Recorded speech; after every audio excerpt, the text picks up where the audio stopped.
जी छोली मारवड़न जी मिठड़ी बोली रहे सदा सिंधुअ जी छोली मारवड़न जी मिठड़ी बोली गली गली ऐं घर घर गूंजन सिंध अमर जा नारा नारा नारा नारा नारा जिए सिंध वारा जियन सिंध टोपी अजरक वारा जियन।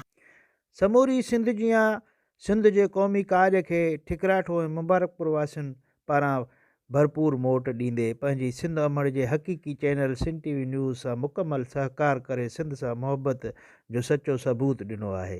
सक़ाफ़ती ॾियारे जे ॾींहुं क़ौमी ईद खे मल्हाइण लाइ मुबारकपुर में सैफ़ जे तावन सां हलंदड़ अर्रहमान कंप्यूटराइज़्ड स्कूल जे बानी अली बख़्श महर ऐं प्रिंसिपाल गौस बख़्श महर, समीउल्लाह महर सुमैत उस्तादन अमीर बख़्श, अब्दुल सलाम राजड़, आबिद अली सूमरो, हज़ूर बख़्श महर, जावेद अली भट्टी ऐं स्कूली शागिर्दनि पारां हिकु पुरवकार ऐं शानदार प्रोग्राम कोठायो।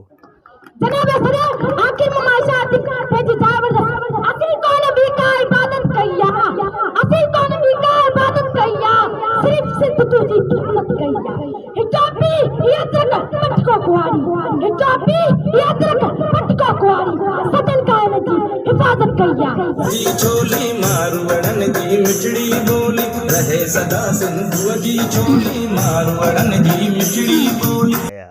तकरीर कंदड़नि ज़ुबैर अहमद महर, अब्दुल मनान राजड़, ज़फ़रुल्लाह महर वाहिद ॾिनो ऐं ॿियनि सिंध जे सक़ाफ़त ऐं तहज़ीब ते ॻाल्हाईंदे पुरजोश तकरीरूं कयूं ऐं स्कूली शागिर्दनि मुशीर अहमद, बहावलदीन, अली रज़ा, सुमीत कुमार ऐं ॿियनि टेबलोज़ पेश कया ऐं प्रोग्राम खे 4 चंड लॻाए छॾिया।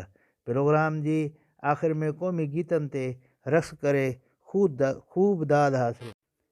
जॾहिं त ठिकराठो में बि कामरेड उबैदुल्लाह महतम पंहिंजी उताक ते पंहिंजी मेज़बानी हेठि सुगड़ कचहरी कोठाई, जंहिंमें ठिकराठो ऐं भरपासे जा भलोड़ शाइर असगर समो, साकी करी बख़्श मंगणहार, सगदुर शमन फ़कीर दायो, अब्दुल फ़ताह महर ऐं बरादी मंगी ठिकराठवी जन शिरकत करे सिंध अमड़ खे पंहिंजे लफ़्ज़नि सां भेटा पेश कई।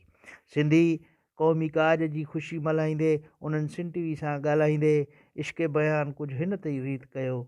वॾी महिरबानी सिंध टीवी न्यूज़ जी ॾाढा शुक्रगुज़ार आहियूं।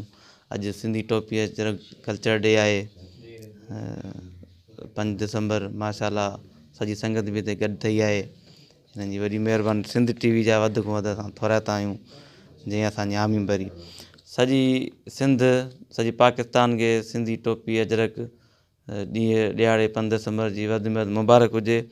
सभिनी दोस्तनि में सिंध टीवी वारनि जा लख लाइक असांजे हिन शहर प्रोग्राम में अचण जा उनजा लख लाइक आहिनि। एहसान असां ते असां जहिड़नि हिकिड़े थर जे माण्हुनि खे हिन प्रोग्राम पंहिंजे त उनजा इहे थोरा असां ते लख लाइक आहिनि।